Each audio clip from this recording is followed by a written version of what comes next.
Selamat sore sahabat kebenaran dimanapun Anda berada yang sudah standby bersama kami dalam acara live Facebook kesayangan kita tentunya belilah kebenaran dan jangan menjualnya. Baik, kami sesuai dengan janji kami setiap hari minggunya pukul 15 sampai 16 kami akan datang kembali dalam acara live Facebook untuk membahas topik-topik penting dalam dunia kekristenan.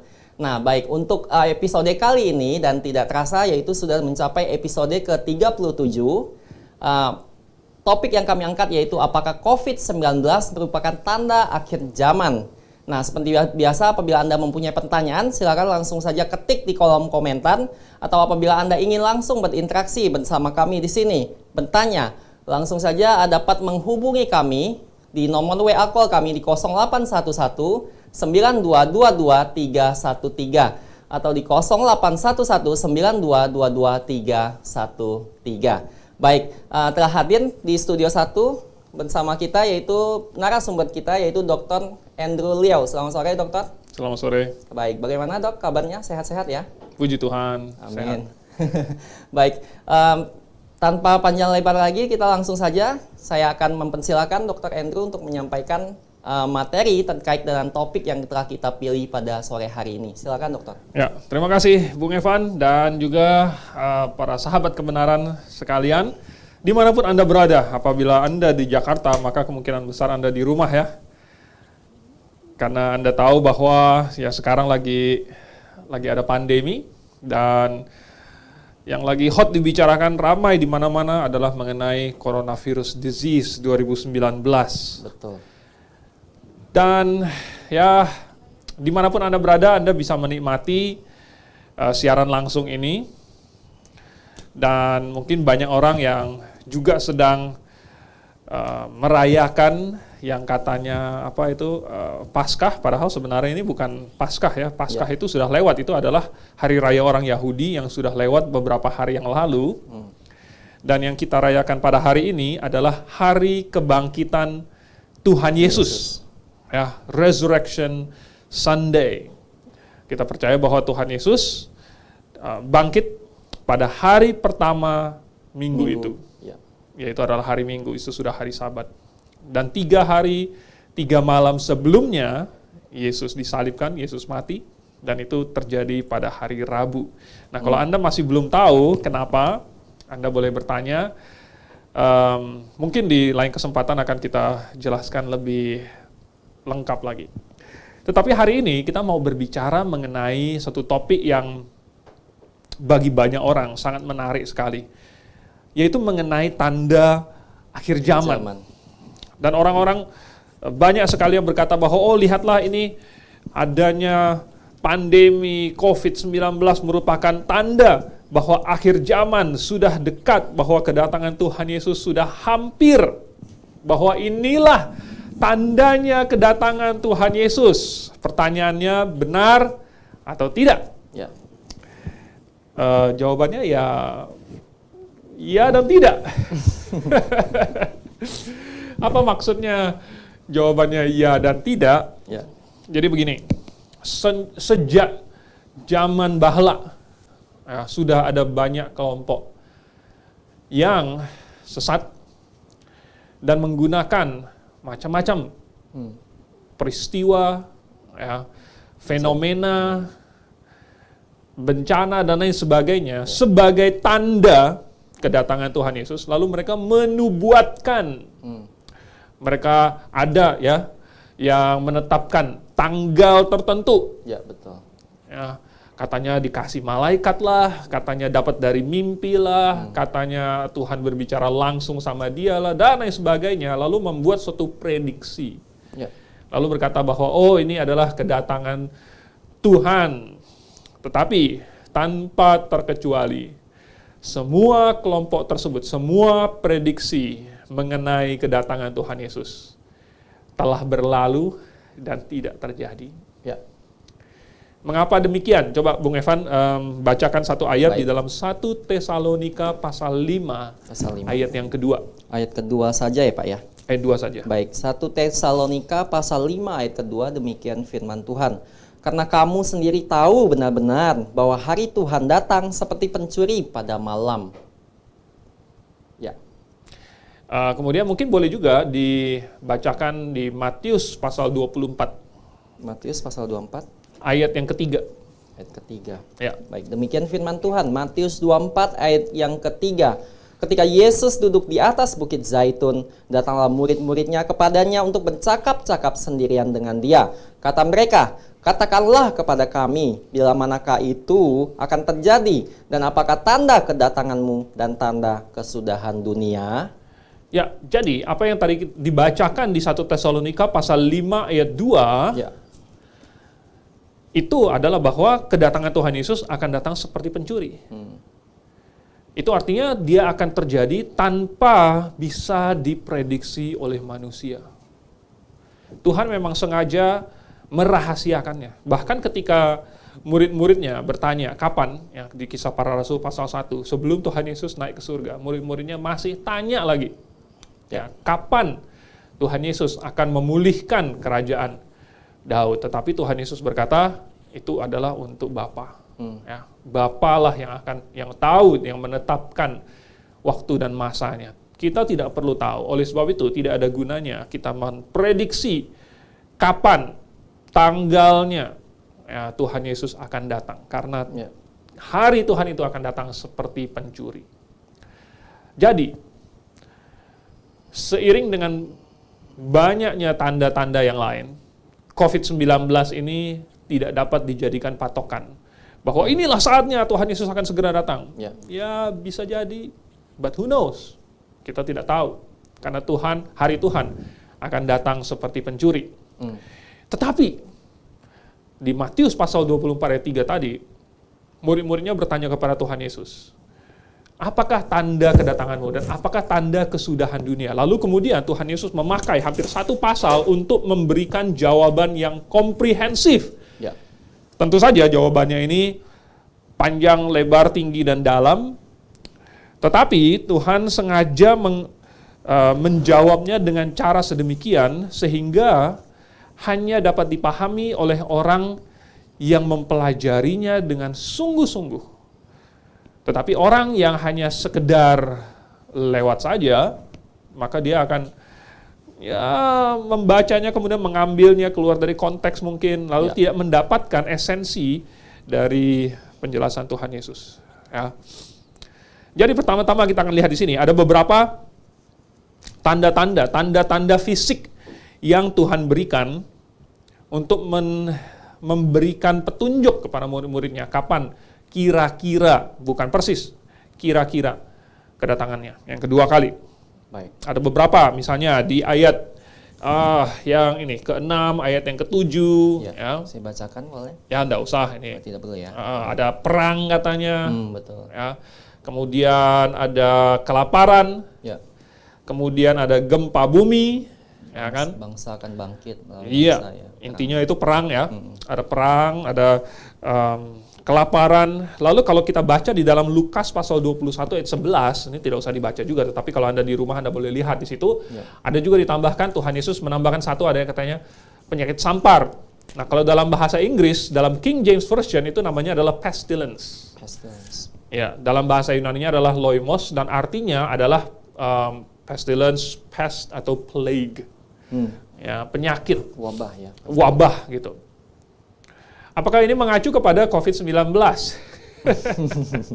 Ini pertanyaan yang selalu, ya terus terang ayat ini banyak dicomot dan saya sudah sering melihatnya, dibikin meme, ya, kemudian dibagikan di grup WhatsApp dan lain sebagainya. Oh, inilah tandanya, ya kan, ada pestilence, akan ada wabah, akan ada pandemi.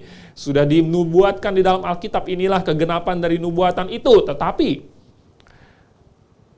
di Alkitab tidak bilang persis bahwa nama pandeminya adalah COVID-19. Sepanjang sejarah sudah banyak sekali pandemi. Saya tadi iseng-iseng cari-cari, dari sejak zamannya Tuhan Yesus, minimal ada 18 pandemi di seluruh dunia. Ya. Dan COVID-19 bukan yang paling parah. Masih jauh dari yang paling parah. Dari korbannya atau? Dari segi lingkupnya, dari segi mortalitasnya, ya, masih belum yang paling parah. Di abad pertengahan, di Eropa di situ ada yang namanya The Black Death. Ya. Kemudian tahun 1900 belasan 20-an itu ada yang namanya Spanish Flu. Itu juga sangat mematikan. Tetapi dari semua wabah-wabah, ya, pandemi-pandemi yang terjadi selama 2000 tahun ini, Tuhan Yesus belum datang. Ya. Dan selama 2000 tahun ini sudah banyak perang terjadi, sudah banyak kelaparan terjadi, sudah banyak gempa bumi, barusan ada Krakatau meletus lagi. Ya.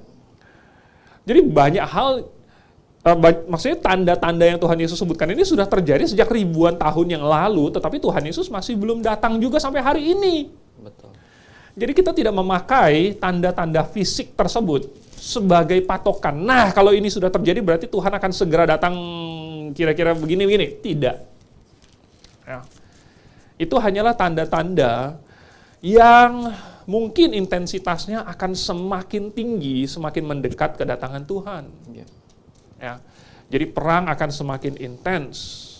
Kemudian kelaparan juga akan semakin intens. Kemudian mungkin ya itu wabah semakin intens, gempa bumi semakin sering dan lain sebagainya. Ketika kita melihatnya, tetapi sekali lagi kita tidak memiliki standar yang bisa kita pakai menjadi ukuran. Ya. Bahwa inilah threshold-nya, inilah ambang batas kedatangan Tuhan Yesus. Sudah berapa dekat kita dengan ambang batas itu, tidak ada yang tahu. Oleh sebab itu, Tuhan tidak hanya memberikan tanda-tanda yang bisa dilihat secara fisik. Tuhan memberikan tanda-tanda yang sifatnya rohani. Dan bersamaan dengan tanda fisik, ya, ada tanda-tanda rohani, ini memberikan kita gambaran yang lebih lengkap, dan barangkali tanda-tanda rohani ini memberikan kita gambaran lebih jelas. Kenapa? Karena tanda-tanda rohani ini ya berhubungan dengan pekerjaan antikristus dan lain sebagainya. Sehingga kalau kita tahu membaca tanda-tanda, ya, kita bisa mendapatkan gambaran yang lumayan jelas. Tidak persis, tetapi ya seperti perumpamaan Tuhan Yesus sendiri, ya, kalau kita melihat bahwa pohon ara ini ya ranting-rantingnya mulai melembut, sudah mulai bertunas, kita tahu ini musimnya. Jadi apa saja? Nah, kalau kita baca di Matius pasal 24 ini cukup panjang, nggak akan kita baca semuanya. Ya. Tetapi ada beberapa tanda-tanda rohaniah, ya. Misalnya kita baca dari ayat 23 deh, ayat 23 ayat 23 sampai 28 mungkin boleh Bung Evan bacakan. Baik, saya bacakan Matius 24 ayat 23 sampai 28, demikian firman Tuhan. Sebab Mesias, 23 ya, pada waktu itu jika orang berkata kepada kamu, lihat Mesias ada di sini atau Mesias ada di sana, jangan kamu percaya. Sebab Mesias-Mesias palsu dan nabi-nabi palsu akan muncul dan mereka akan mengadakan tanda-tanda yang dahsyat dan mukjizat sehingga sekiranya mungkin mereka menyesatkan orang-orang pilihan juga. Camkanlah, aku sudah mengatakannya terlebih dahulu kepadamu. Jadi, apabila orang berkata kepadamu, lihat, ia ada di padang gurun, janganlah kamu pergi ke situ. Atau lihat, ia ada di dalam bilik, janganlah kamu percaya. Sebab sama seperti kilat memancar dari sebelah timur dan melontarkan cahayanya sampai ke barat, demikianlah pulanya kelak kedatangan Anak Manusia. Di mana ada bangkai, di situ burung nazar berkerumun. Ya. Ini sebagian kecil dari yang Tuhan Yesus jawabkan kepada murid-muridnya. Tetapi kita melihat beberapa hal yang penting di sini.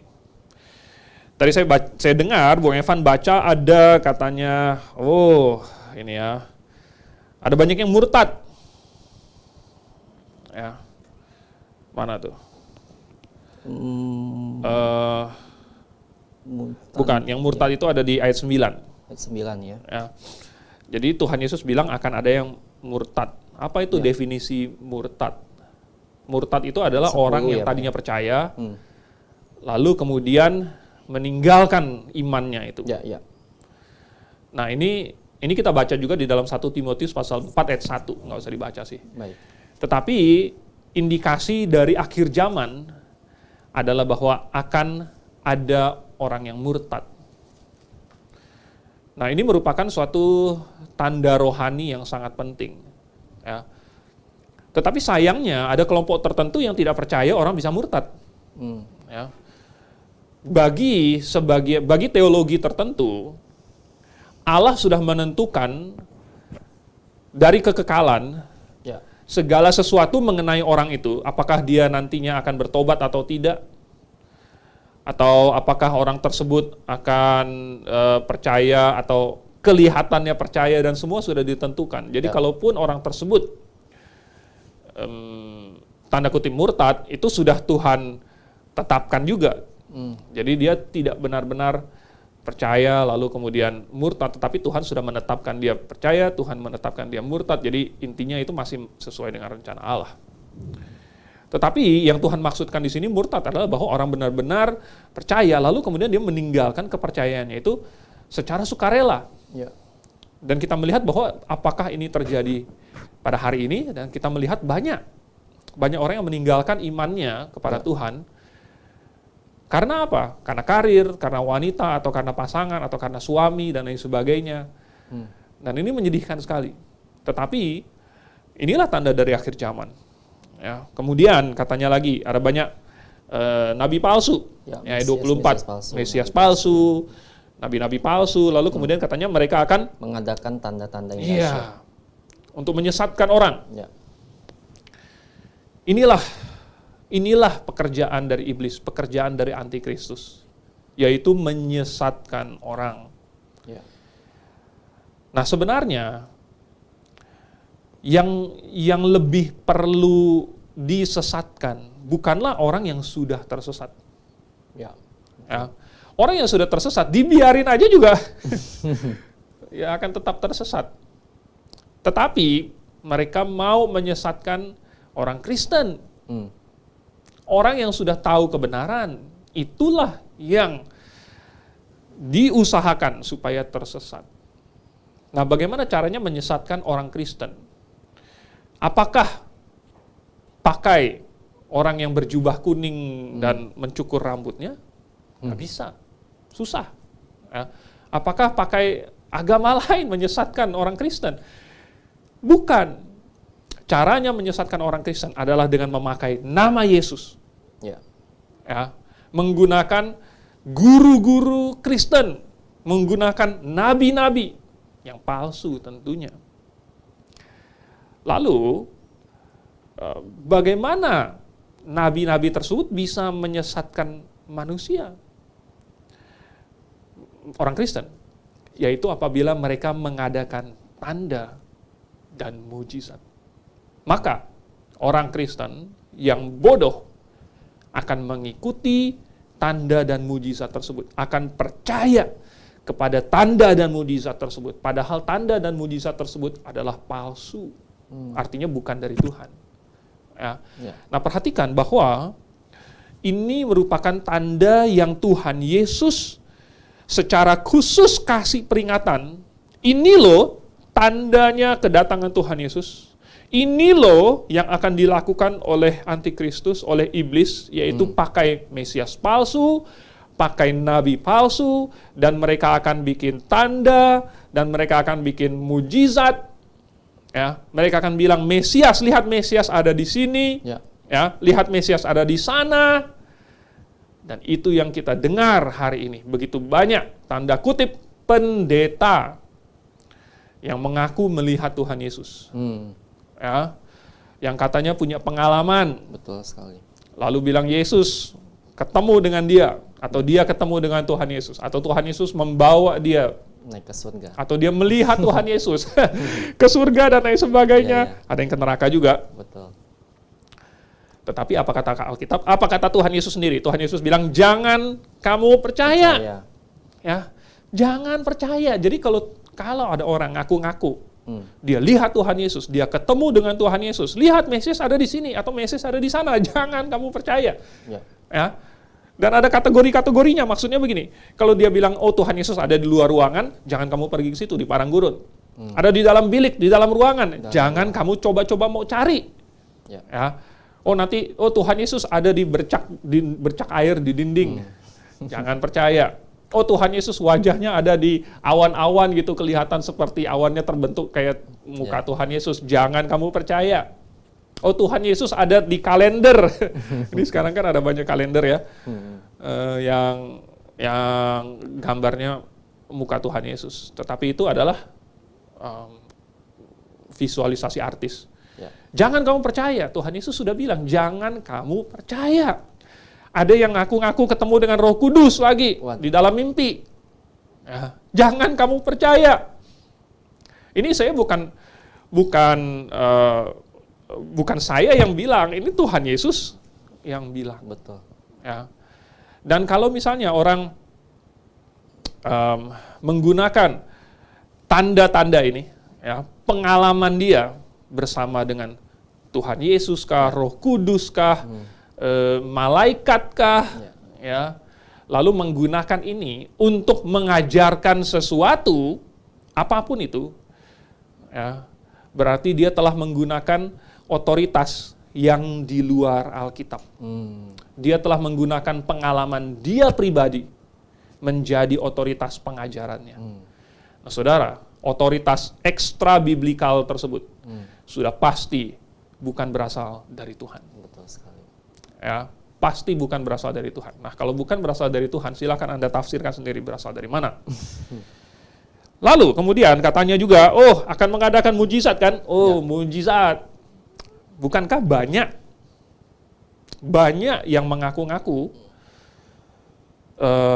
menjadi saluran Tuhan, ya, menjadi hamba Tuhan yang bisa melakukan mujizat sampai bikin kebaktian kesembuhan, dan lain sebagainya, KKR kesembuhan, dan sangat wajar sekali, sangat masuk akal sekali jikalau ada yang mempertanyakan, betul, ya, di manakah mereka yang tadinya mengklaim memiliki karunia, tanda, mujizat, kesembuhan, dan yang lain-lain itu. Betul. Pada saat ada pandemi coronavirus ini, di mana mereka? Hal yang sangat wajar ya Pak ya. Sangat wajar. Sangat. Lalu kemudian ada lagi yang mencoba membela diri dengan berkata, oh itu kan ini sekarang lagi pandemi ini nggak usah saling menyerang deh, gitu kan? Ya, jangan menghakimi, ya. Sekarang harus bersatu, harus berdoa, harus minta tolong sama Tuhan. Lah, lalu kenapa waktu tidak ada pandemi Anda mengumpulkan orang untuk KKR kesembuhan? Iya. Ya, seolah-olah Anda memiliki suatu kesaktian atau memiliki privilege khusus dari Tuhan untuk menyampaikan kesembuhan tersebut. Betul. Anda sekarang berkata bahwa hanya Tuhan yang bisa menyembuhkan. Betul. Tetapi kenapa waktu marketing sebelum COVID ini, waktu Anda marketing, Anda seolah-olah menyatakan bahwa Andalah yang mampu menyalurkan berkat kesembuhan tersebut. Betul sekali. Jadi kalau menurut saya wajar sekali jikalau ada yang mempertanyakan. Ya. Nah, mempertanyakan ini adalah sesuatu yang sangat manusiawi. Betul. Dan yang harus dilakukan oleh setiap orang yang masih berpikir. Kecuali Anda sudah nggak berpikir lagi, nggak usah bertanya. Harus ya Pak ya? Harus. Ya, nggak ngikut begitu aja. Betul, kalau Anda masih punya otak yang bisa berpikir, Anda harus terus bertanya. Betul sekali. Ya. Oleh sebab itu, ketika kita melihat bahwa, oh ini ya, Tuhan sudah kasih kita peringatan, nanti Mesias palsu, Nabi palsu itu akan bikin tanda, akan bikin mujizat. Ya. Dan ini merupakan salah satu tanda yang Tuhan sudah peringatkan untuk kita waspadai. Maka kita sebenarnya tahu bahwa Tuhan sendiri tidak akan memakai metode yang sudah Tuhan tunjuk, Tuhan wanti-wanti, jangan percaya. Betul sekali Pak. Ya, karena Tuhan sudah kasih tahu jangan percaya itu. Jadi misalnya gini ya.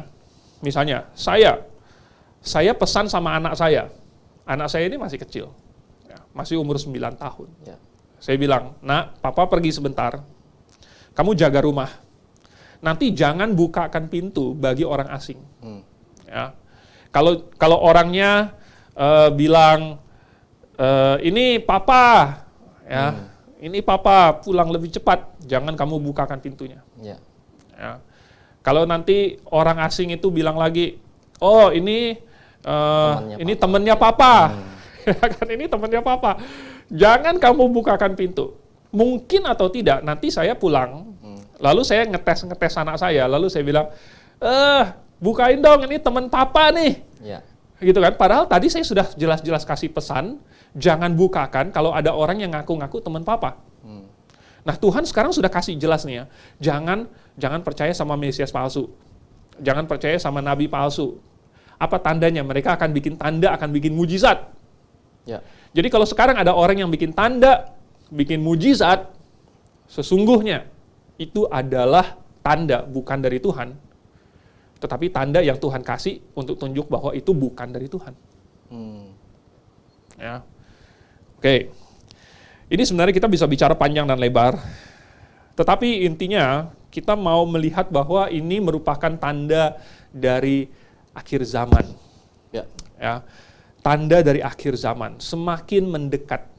Karena apa? Karena intensitasnya semakin sering, semakin banyak, dan semakin banyak orang yang percaya kepada kebohongan-kebohongan ini. Semakin banyak orang yang disesatkan. Tetapi, bagaimana dengan COVID? Apakah COVID ini sama sekali bukan tanda? Ya. Saya percaya bahwa Tuhan menggunakan banyak peristiwa. Segala sesuatu berada di dalam genggaman Tuhan. Dan Tuhan bisa memakai itu untuk membawa rencananya semakin dekat kepada penggenapannya. Dan mungkin, sangat mungkin, COVID ini merupakan salah satunya. Jadi kalau di dalam Wahyu, ya, di dalam Wahyu kita ada baca mengenai, ini pasalnya banyak ya, pasal 13 sampai 17 ada banyak tentang Babel, tentang pelacur besar itu. Dikatakan bahwa semua manusia yang namanya tidak tertulis di dalam kitab kehidupan itu akan menyembah dia. Ya, menyembah binatang itu. Semua loh. Semua. Ya. Ini memberitahukan kita bahwa nanti antikristus akan membentuk one world religion. Di mana semua orang akan menyembah dia. One world religion. Itulah tujuannya.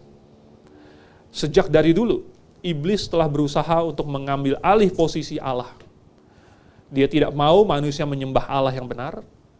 Jadi dia mau mengambil posisi Allah dan manusia menyembah dia. Oleh sebab itu, tujuannya menentang Allah dan menyesatkan manusia adalah supaya manusia bukan menyembah Allah tetapi menyembah dia. Jadi ujung-ujungnya akan membuat suatu agama yang menyembah kepada dirinya. Ya. Dan apakah COVID ini mengarah ke situ? Bisa jadi. Ya, bisa jadi. Sekarang saja sudah ada larangan untuk berkumpul. Ya, berkumpul secara massal. Ya, atas nama keamanan dan kesehatan. Masuk akal saja. Ya. Grave saja taat kepada aturan PSBB yang diterbitkan oleh pemerintah. Ya. Tetapi kita melihat bahwa sekarang teknologi sudah memungkinkan ini. Ya, teknologi sudah memungkinkan bahwa orang bisa dimonitor. Orang bisa mengikuti kegiatan ibadah beragama di seluruh dunia yang dikendalikan oleh satu organisasi atau satu orang. Teknologi kini sudah memungkinkan. Ya. Artinya, apabila antikristus, ya, iblis berhasil menyatukan segala fraksi-fraksi yang berbeda di dalam kekristenan, ya, di dalam agama-agama yang lain, nanti akan disatukan menjadi one world religion. Jadi kita melihat ini makin dekat. Lalu kemudian, katanya juga bahwa antikristus akan menaruh tanda pada dahi atau pada tangan kanan dari tiap-tiap orang. Ya. Lalu tanpa tanda tersebut, orang tidak bisa menjual ataupun membeli. Berarti dia akan mengendalikan ekonomi dunia. Ya. Mungkin dia akan membuat satu world economy, one world economy. Dan ini sudah kita sudah melihat sudah berjalan sekian lama. Ya. Di Eropa ada satu mata uang, yaitu mata uang euro. Ya. Nah, tinggal tunggu waktu, maka masyarakat umum akan menggunakan bentuk pembayaran dan pembelian yang sifatnya Cashless, non-cash, Non-cash. ya, yang cashless. Jadi sekarang orang jadi takut ya pegang uang katanya karena virusnya itu bisa hidup di lembaran uang ya, apalagi kalau misalnya di pasar ikan agak basah-basah. Ini saya bukan menakut-nakuti orang yang kerjanya di pasar atau pasar ikan ya. Yeah. Tapi katanya kalau uangnya basah, bakterinya lebih banyak, virusnya tahan lebih lama dan lain sebagainya. Lembab Orang ya, jadi Pak. takut ya. Ya. Orang jadi takut. Jadi akhirnya pembeliannya online. Betul. Ya, apakah ini makin dekat kepada one world economy? Maybe, ya, sangat ada arah-arah ke situ. Lalu untuk melakukan enforcing terhadap one world religion, one world economy, maka akan juga dibentuk one world government. Untuk memaksakan kedua hal ini, Pak ya. Iya, betul. Dan di dalam Wahyu juga kita dapatkan bahwa pelacur besar ini dia akan memerintah atas raja-raja dunia katanya. Ya, akan memerintah atas raja-raja dunia. Wow. Berarti dia menguasai politik, ya, menguasai dunia. Ya, dunia berada di dalam genggaman tangannya. Apakah COVID-19 membawa kita lebih dekat ke sana? Ya. Ya, Anda bisa melihat news ya, berita internasional dan lain sebagainya. Ada banyak sekali teori yang berseliweran di luar sana. Anda boleh lakukan penelitian sendiri. Saya juga melakukan penelitian dari mana asalnya virus COVID ini, apakah dari Amerika ataukah dari Cina. Ya. Ada indikasi yang sangat besar bahwa ini memang virus yang berasal dari laboratorium. Begitu ya, Pak. Jadi ya sebagai dokter medis, saya sendiri sangat tertarik mengenai hal-hal seperti ini. Tetapi ini bukanlah pembahasan mengenai asal-usul dari virus corona, ya, novel corona. Ini memberikan kita gambaran bahwa begitu mudahnya dunia ini bisa dibentuk. Ya. Keadaan sosiopolitik itu bisa berubah secepat jentikan jari. Kita tinggal tutup mata, buka mata, satu kedipan mata, satu virus yang kecil bisa mengubah seluruh dunia.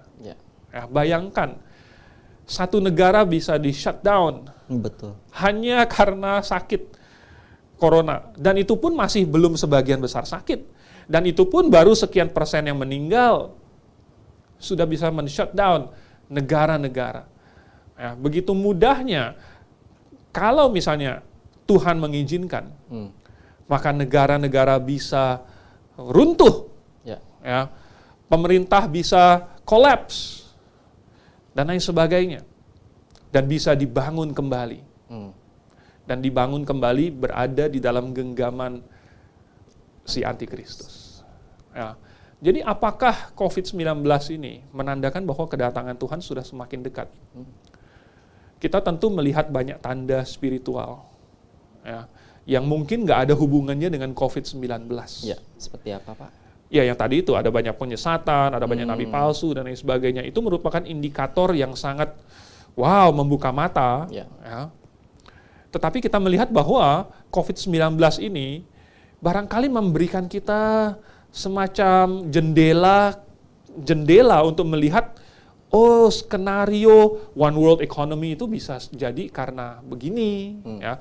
One world religion itu bisa terjadi caranya, metodenya, mediumnya, pelaksanaannya seperti ini. One world government bisa terbentuk begini.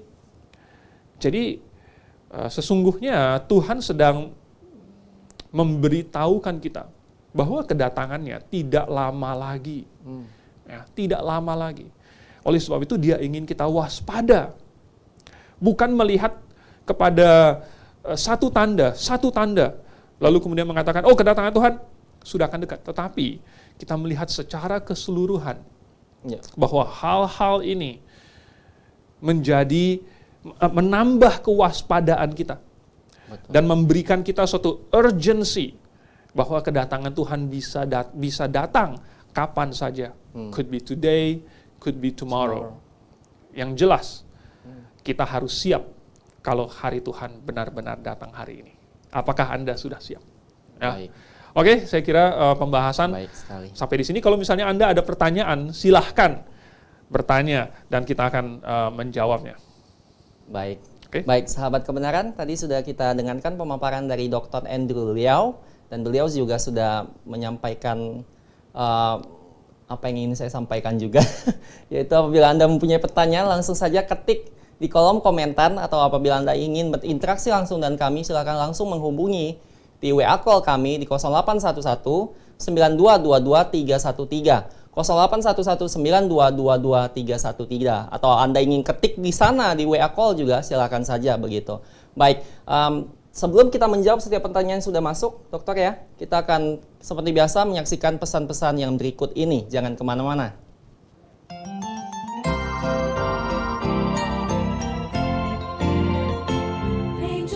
Halo semuanya, bagi Anda pencinta buku-buku rohani Kristen, kali ini kami memperkenalkan satu buku terbitan terbaru dari Grace International Theological Seminary yang ditulis oleh Dr. Stephen Einstein Liao dengan judul Kerajaan yang Dijanjikan.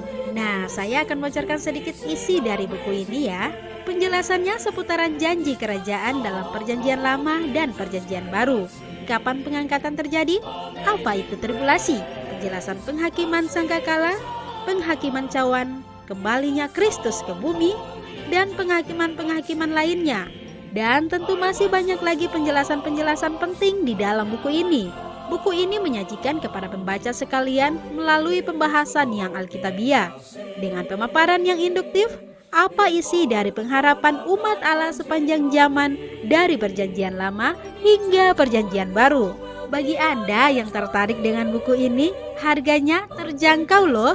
Anda dapat hubungi di toko buku Grace di 021 6471 4156 atau di nomor 0813 1586 3518. It's a song all the angels cannot sing.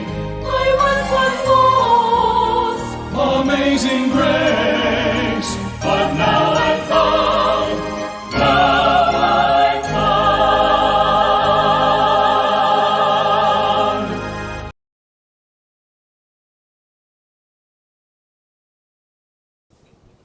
Sahabat kebenaran, kita kembali lagi dalam acara kita, dan kita akan memulai ke sesi tanya jawab ya Pak ya.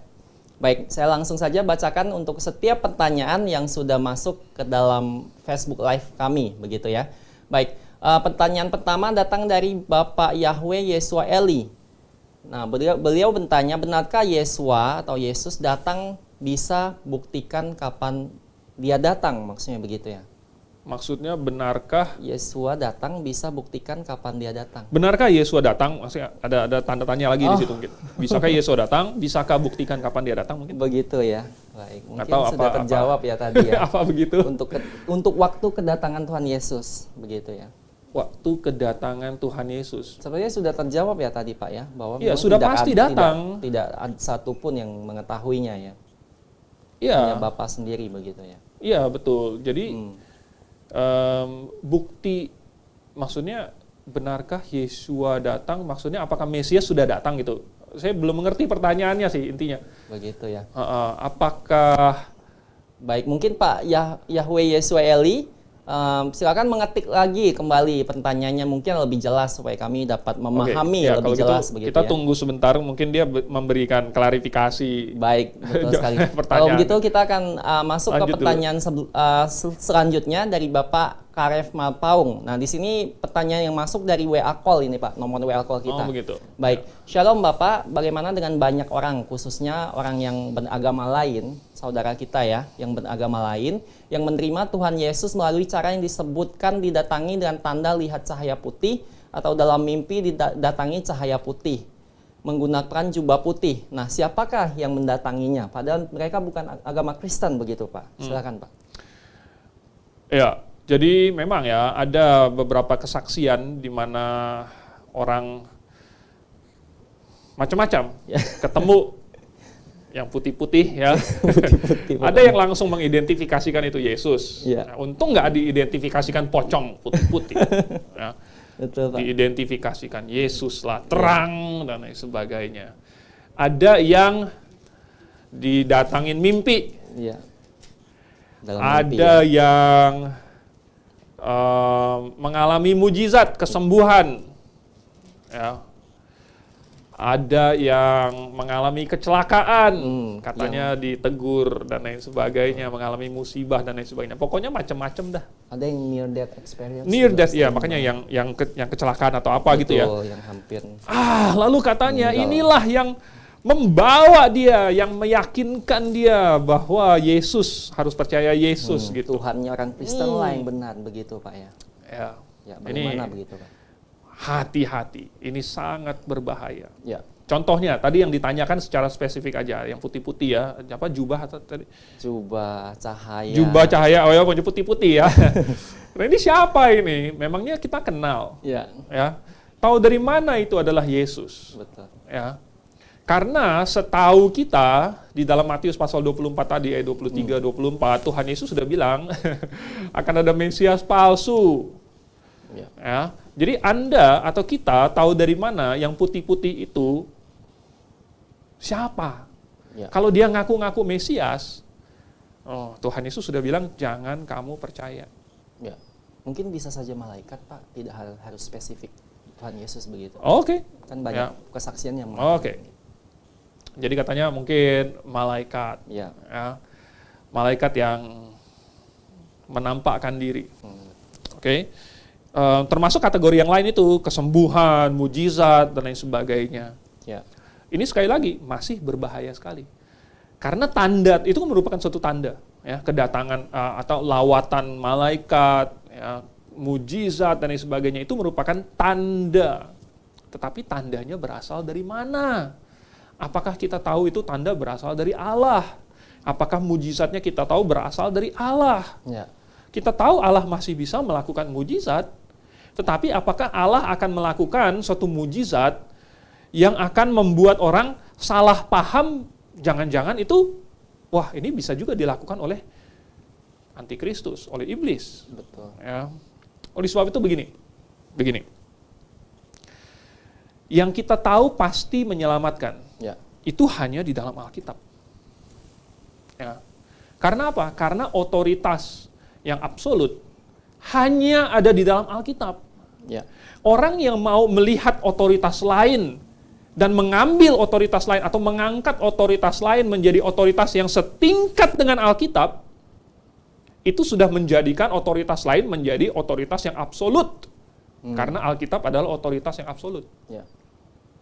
Jadi kalau orang menjadikan penglihatan, malaikat, mujizat, pokoknya pengalaman dia menjadi suatu otoritas yang setingkat dengan Alkitab, berarti dia entah merendahkan Alkitab menjadi level penglihatan, mimpi, dan lain sebagainya, pengalaman pribadi, Betul. atau dia meningkatkan dirinya sendiri, pengalaman dirinya, menjadi otoritas yang setingkat dengan Alkitab.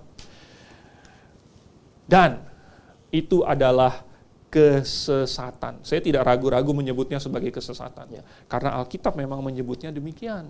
Hmm. Ya. Dan ini merupakan metode di mana iblis bisa masuk, yaitu kalau orang dibawa keluar dari Alkitab, lalu masuk lewat pengalaman-pengalaman subjektif. Ya. Kalau dia hanya tetap pada Alkitab, sulit untuk disesatkan. Kenapa? Karena Alkitab ini sudah benar. Ya. Kalau mau disesatkan pakai kebohongan, nggak bisa pakai Alkitab. Betul. Karena Alkitab adalah kebenaran. Oleh sebab itu, kalau mau disesatkan pakai kebohongan, dia harus dibawa keluar kepada suatu kebohongan, lalu kemudian kebohongan itu harus dibikin bertanda, bermujizat, supaya orang percaya. Begitu. Ya. Baik. Jadi, mungkin atau tidak, iblis mengirim bawahannya Ya. ya untuk membuat orang masuk Kristen. Hmm. Mungkin saja, karena masuk Kristen tidak berarti orang tersebut diselamatkan. Diselamatkan, betul sekali. Ya, orang bisa dibaptis tetapi nggak benar-benar diselamatkan. Orang bisa datang ke gereja tetapi tidak benar-benar diselamatkan. Orang bisa jadi pendeta tanda kutip tetapi tidak benar-benar diselamatkan. Malahan dia ditenteng kemana-kemana untuk bersaksi, ditenteng kemana-mana untuk menyesatkan banyak orang sehingga banyak orang bukan percaya Alkitab malah percaya kepada pengalamannya. Wah, sangat berbahaya sekali ya Pak ya. Ya, oke, sebetulnya. moga-moga itu menjawab ya. Baik, baik. Jadi kalau Anda masih ragu-ragu, ya, Anda ragu-ragu, Anda lihat putih-putih dan lain sebagainya, lebih baik Anda sekarang pelajari Alkitab baik-baik dan Anda imani apa yang ada di Alkitab. Jangan imani apa yang Anda baca, dengar, lihat yang putih-putih itu. Alkitab aja. Baik, baik. Saya rasa sudah cukup menjawab Pak Karef ya. Baik, kita kembali ke pertanyaan selanjutnya. Ini datang dari Pak Dede Wijaya. Singkat saja, namun harus cukup ini ya Pak ya. Apa? Cukup menarik pertanyaannya. Virus corona dari Wuhan atau dari Tuhan Pak? Oh, cuman beda satu huruf ya, W atau T-nya. Betul. Dari Wuhan atau Tuhan. Iya.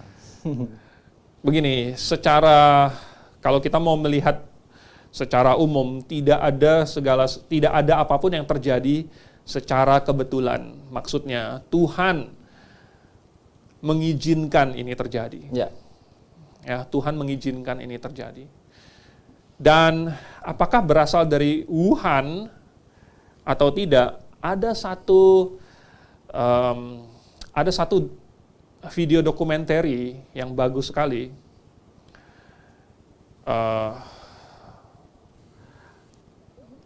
Memberikan penjelasan ya bahwa virus corona ini tidak mungkin terjadi secara alamiah, melainkan pasti dibuat, direkombinasi, disusun di dalam suatu laboratorium. Begitu ya Pak ya. Ya. Apakah ada nama judulnya Pak? Mungkin. Karena setahu saya itu dari yang saya tahu ini dari binatang-binatang yang ilegal yang dijual, akhirnya dimakan, dijual di pasar di sana begitu. Ya. Yang akhirnya menyebabkan bertumbuh. Maksudnya di Huanan Seafood Market itu ya. Iya betul. Ini kita udah agak melenceng jauh sih dari topik. Ya. Tapi saya kasih jawaban singkat aja. Betul. Ya, karena ini bukan waktu dan saatnya kita membahas ini. Tetapi dari 45 kasus awal pneumonia yang disebabkan oleh coronavirus yang tidak dikenal ini, Ya. 45 kasus awal, 14 kasus diantaranya tidak memiliki hubungan sama sekali dengan Hunan Seafood Market. Ya, tidak ada hubungan sama sekali. Orangnya tidak pernah ke seafood market, tidak pernah makan makanan dari seafood market itu, tidak kontak dengan orang yang kontak dengan seafood market itu. Jadi sekitar 1/3 dari kasus pneumonia yang disebabkan oleh coronavirus yang tidak dikenal ini tidak memiliki hubungan dengan Hunan Seafood Market. Ini kasus-kasus awalnya Pak ya. Betul. Oh begitu. Jadi Dari ini Wuhan atau dari Wuhan Pak? ya kelihatannya ini bukan sesuatu yang terjadi secara alamiah. Iya. Begitu. Oke. Baik, cukup menjawab ya Pak Dede Wijaya. Selanjutnya kita ke pertanyaan dari Ibu Lili Torore. Beliau bertanya, nubuatan yang semana dalam Injil Matius yang tidak akan dialami oleh setiap orang percaya pada saat pengangkatan? Atau apakah nubuatan dalam pasal 24 itu akan terjadi sebelum pengangkatan begitu? Ya. Bisa dijawab Pak. Oke. Jadi di dalam Matius 24 ini memang ada tanda-tanda yang Tuhan Yesus sebutkan. Ya. Tapi kalau misalnya kalian lihat ini ya di pasal 15, ayat 15 sorry. Ayat 15. Jadi apabila kamu melihat pembinasa keji berdiri di tempat kudus, ini ada juga kita melihat bahwa apa ini tempat kudus ini? Ya, tempat kudus ini yang dimaksud adalah bait suci. Ya. Ya. Tetapi yang sekarang kita lihat nggak ada bait suci. Yang kita baca di Alkitab ada bait suci itu kapan? Adalah ketika Antikristus pertengahan dari 7 tahun masa tribulasi itu akan menetapkan persembahan korban di dalam bait suci. Berarti di dalam masa 7 tahun tribulasi itu, pada pertengahannya akan ada bait suci, akan ada persembahan korban di bait suci. Nah, katanya pembinasa keji. Nah, ini sudah masuk zaman masa tribulasi. Jelas kita yang percaya zaman ini akan diangkat duluan, dan kita tidak akan mengalami ini. Ya. Nah, katanya orang Yudea harus melarikan diri ke pegunungan dan lain sebagainya. Ini tidak akan orang percaya zaman sekarang alami. Baik. Ya. Lalu kemudian ayat 29, ada matahari menjadi gelap, bulan tidak bercahaya, bintang akan berjatuhan dari langit, kuasa langit akan goncang. Ya. Ini kelihatannya cocok dengan tanda-tanda atau hukuman-hukuman, ya, meterai-meterai, cawan-cawan murka yang Tuhan jatuhkan di kitab Wahyu atas bumi di masa 7 tahun tribulasi. Katanya ayat 30, tanda anak manusia akan tampak.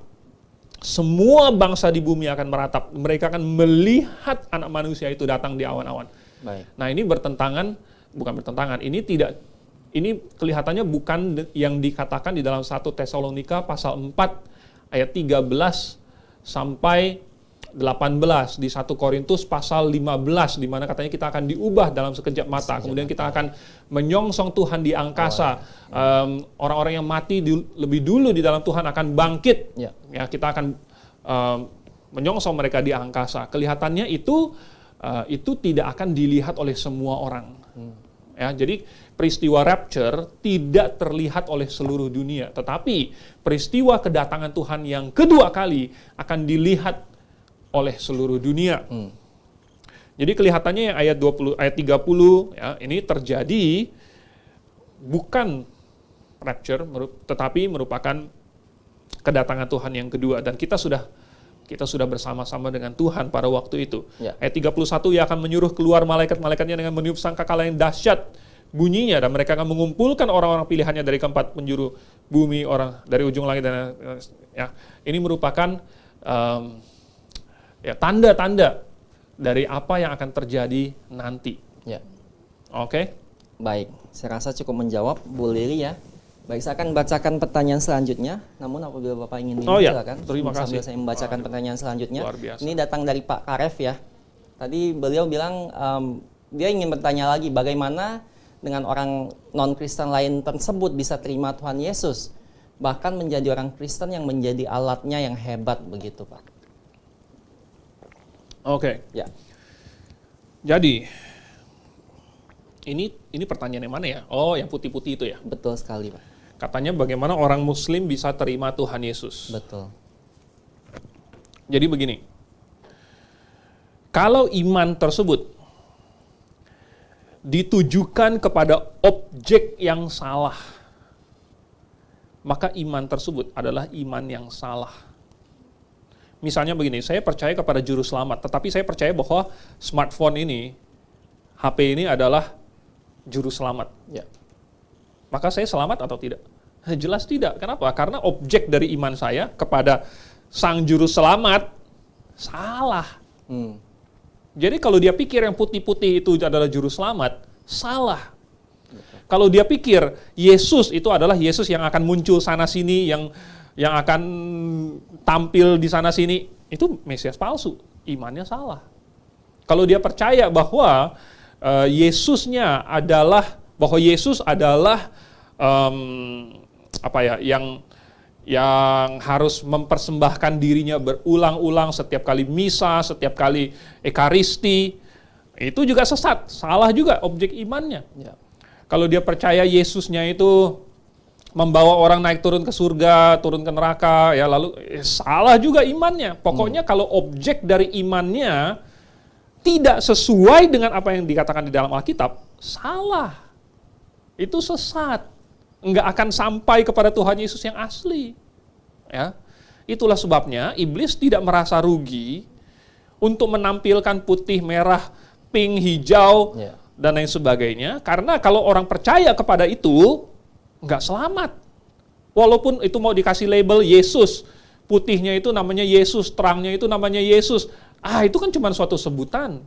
Tetapi objek iman orang tersebut apa?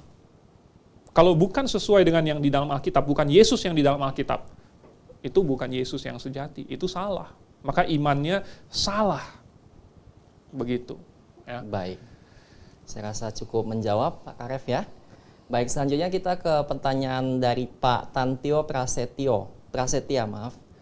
Selamat sore Pak, dibilang, bagaimana posisi kita di tengah perdebatan antara dua pendeta besar?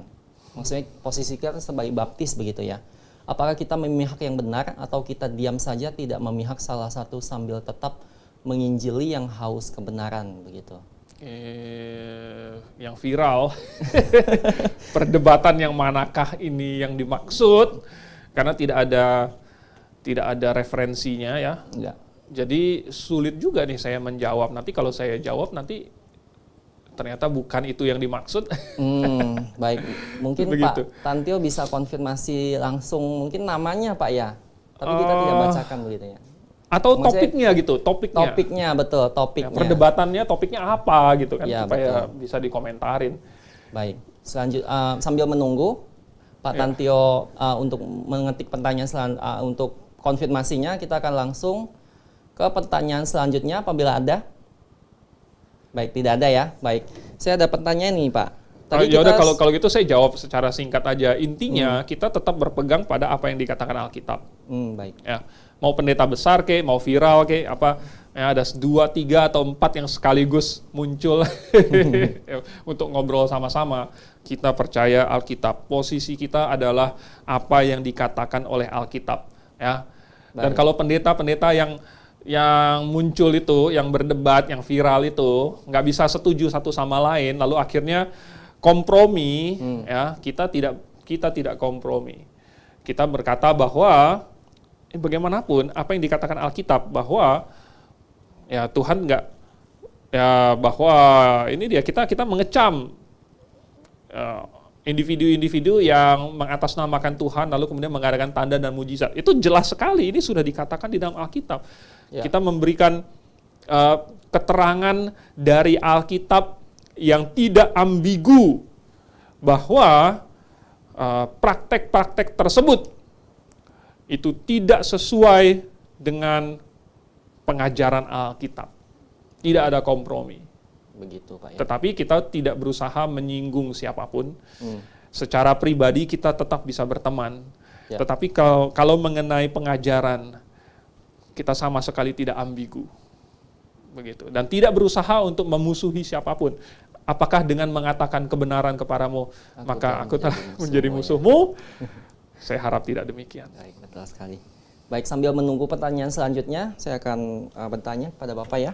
Tadi kita membaca di pasal 24 Tuhan Yesus memberikan tanda-tanda kedatangannya mulai dari ayat 21, 22, 23, 24. Kemudian di akhir ayat pada pasal 24 ini dikatakan di mana ada bangkai, di situ burung nazar berkerumun. Ini maksudnya apa, Pak? Karena dari ayat 21 sampai 27 Tuhan memberikan tanda-tanda, namun disambung dan ditutup dengan ayat yang sepertinya tidak seakan-akan tidak mempunyai hubungan dengan nggak tanda-tanda nyambung gitu ya. gitu ya. Betul sekali. Silakan Pak. Ya, ini kan konteksnya Tuhan lagi kasih tanda. Ya. Jadi, kita mengenali tanda itu dengan ngelihat gitu ya, dengan mengobservasi. Betul. Dan ketika kita mengidentifikasi sesuatu, aha ini nih yang Tuhan katakan itu. Ya. Nah, itulah yang Tuhan bilang ini. Itu dia bangkainya. Ya, itu dia bangkainya. Kan yang Tuhan sebutkan ini Mesias palsu, nabi palsu, segala macam, bikin tanda mujizat. Ini bangkai, ini bukan sesuatu yang wangi. Ini bukan sesuatu yang Tuhan senangi. Ya. Oleh sebab itu ini diibaratkan sebagai bangkai. Dan apa yang Tuhan kasih tanda ini, bangkai ini, nanti akan dikerumunin. Oleh burung nazar. Nah, Ya. burung nazar ini siapa, Pak? Burung nazar ini tidak pernah melambangkan sesuatu yang baik di dalam Alkitab. Baik. Ya, jadi orang-orang yang tidak cinta akan kebenaran, dia lihat bangkai, dia sikat, dia makan. Tapi bagi kita yang sudah dibaharui, kita bukan lagi burung bangkai, kita bukan lagi orang yang makan bangkai. Ya, orang yang makan bangkai adalah orang-orang yang masih suka kepada hal-hal yang bangkai itu. Ya. ya, yang tidak Tuhan sukai. Ya itulah makanya dikerumunin. Nah, yang kita lihat yang mana itu, yang jangan-jangan yang gede, jangan-jangan yang rame, jangan-jangan yang viral. Itu yang dikerumunin orang kan, jangan-jangan bangkai. Begitu ya Pak ya. Jangan-jangan. Baik. Terima kasih jawabannya Pak. Sangat menjawab ya. Baik, mungkin masih ada pertanyaan lainnya, kami masih tunggu. Baik, Ya, apabila tadi masih ada apa ya yang ini yang belum dijawab? pertanyaan pertama mungkin ya, apakah sudah ada ketikan pertanyaan konfirmasi dari Pak Yahweh Yesua Eli? Benarkah yang tadi dia ketik adalah benarkah Yesua datang, bisa buktikan kapan dia datang? Oke, mungkin, saya jawab secara umum aja ya. Silakan Pak. Ini nggak tahu benar atau tidak yang dimaksud oleh pertanyaannya, Ya. tapi Yesus benar-benar sudah datang. Ya. Yesus benar-benar merupakan suatu tokoh historis. Sudah ada banyak historian dan catatan-catatan yang mencatat keberadaan Tuhan Yesus. Ya. Ya. Keberadaan jemaat lokal di abad pertama itu tidak dapat dipungkiri. Ya, keberadaan jemaat lokal. Dan jemaat lokal hanya bisa ada apabila benar-benar ada Yesus. Ya. Jadi kalau Yesus merupakan suatu tokoh fiktif, maka jemaat lokal di abad pertama itu nonsens bisa ada. Ya. Oke. Jadi itu benar-benar merupakan tokoh yang benar-benar ada. Nah, mengenai apakah dia benar-benar adalah Mesias, itu Anda bisa baca di dalam kesaksian orang-orang yang mendirikan jemaat lokal itu. Ya. Yaitu Petrus, ya, para rasul. Merekalah saksi mata yang kemudian menuliskan pengalaman mereka dan kesaksian mereka, dan bahkan berani mati untuk mengkonfirmasi, meneguhkan kesaksian mereka. Nah, dimanapun, di pengadilan manapun, saksi mata yang dapat dipercaya merupakan barang bukti yang sangat kuat. Terserah Anda mau percaya atau tidak. Baik sekali, baik. Saya rasa cukup menjawab. Dan di sini ada pertanyaan lanjutan dari Pak Karef lagi, Pak. Saya bacakan ya. Baik, beliau menekankan ini, Pak. Orang yang tadi, yang non-Kristen tadi, menerima Tuhan Yesus menjadi Tuhan dan Juru Selamat. Nah, oknum siapakah itu yang membuat yang bersangkutan jadi terima Tuhan Yesus? Nah, kalau sudah terima Tuhan Yesus sebagai Tuhan dan Juru Selamat, pasti dia diselamatkan, begitu. Oke, Ya. jadi ini saya mau meluruskan sesuatu dulu. Silakan, Pak. Nomor satu yang harus kita mengerti adalah apa yang dikatakan oleh Alkitab, Ya. itu sudah pasti benar. Ya. Jadi kalau Alkitab ini kita tafsirkan dengan benar, maka Alkitab berkata bahwa Tuhan Yesus tidak menampakkan diri lagi. Ya. Ya. Tidak menampakkan diri lagi. Tuhan Yesus tidak. Itu adalah kalau yang dikatakan ini benar-benar literal, ini dia yang sederhananya, ini dia penafsiran yang paling umum, yang paling gampang, Tuhan Yesus tidak menampakkan diri lagi. Baik. Kemudian yang menampakkan diri adalah oknum. Nah, jadi ya palsu. Katanya kan palsu Mesiasnya. Palsu. Jadi sekarang, kalau kita sudah tahu bahwa Alkitab ini yang sudah pasti benar, Ya. baru kita pakai Alkitab untuk menilai segala sesuatu, termasuk pengalaman pribadi. Ya.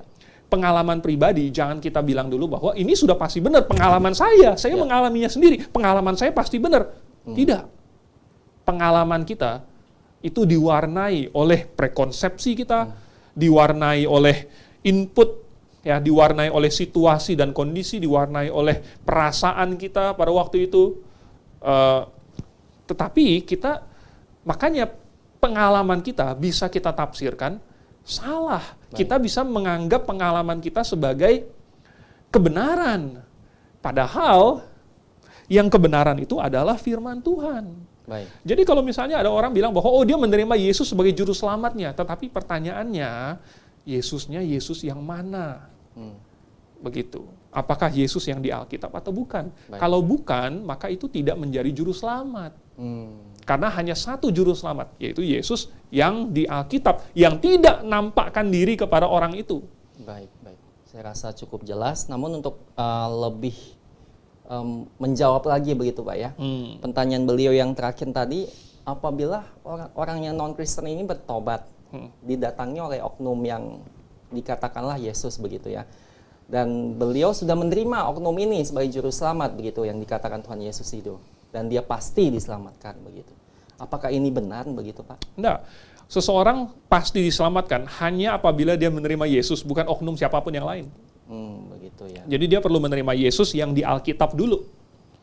Bukan Baru yang dari diselamatkan. mimpi ya Pak? Bukan. Nah, Bukan yang dari mimpi. Yang di mimpi itu bukan Tuhan Yesus. baik. Itu sudah sangat tegas dan sangat menjawab ya. Baik, di sini waktu sudah habis ya Pak. Sayang sekali. Kita sangat seru sekali tadi ya.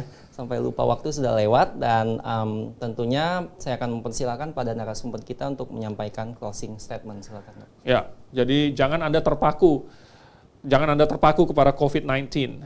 Ya, tetapi Anda perlu waspada, terutama terhadap tanda-tanda spiritual yang Tuhan tunjukkan kepada kita mengenai dekatnya kedatangannya.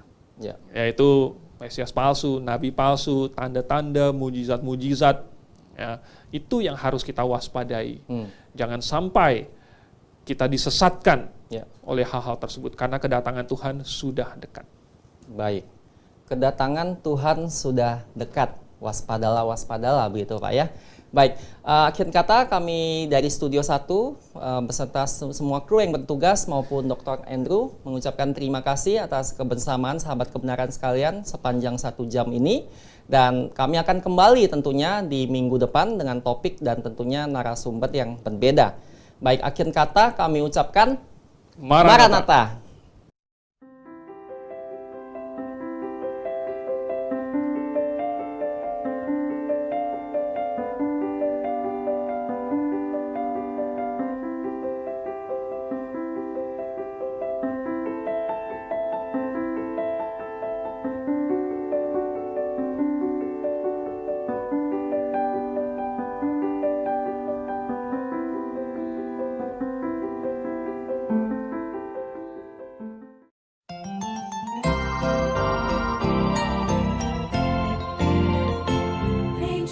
Halo semuanya, bagi Anda pencinta buku-buku rohani Kristen, kali ini kami memperkenalkan satu buku terbitan terbaru dari Grafe International Theological Seminary yang ditulis oleh Dr. Stephen N. Stanley dengan judul Kerajaan yang Dijanjikan.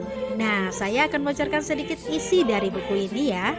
Penjelasannya seputaran janji kerajaan dalam Perjanjian Lama dan Perjanjian Baru. Kapan pengangkatan terjadi? Apa itu tribulasi? Penjelasan penghakiman sangkakala, penghakiman cawan, kembalinya Kristus ke bumi, dan penghakiman-penghakiman lainnya. Dan tentu masih banyak lagi penjelasan-penjelasan penting di dalam buku ini. Buku ini menyajikan kepada pembaca sekalian melalui pembahasan yang alkitabiah. Dengan pemaparan yang induktif, apa isi dari pengharapan umat Allah sepanjang zaman dari Perjanjian Lama hingga Perjanjian Baru. Bagi Anda yang tertarik dengan buku ini, harganya terjangkau loh. Anda dapat hubungi di toko buku Grafe di 021 6471 4156 atau di nomor 0813 1586 3518. Let's make a song. It's a song all the angels can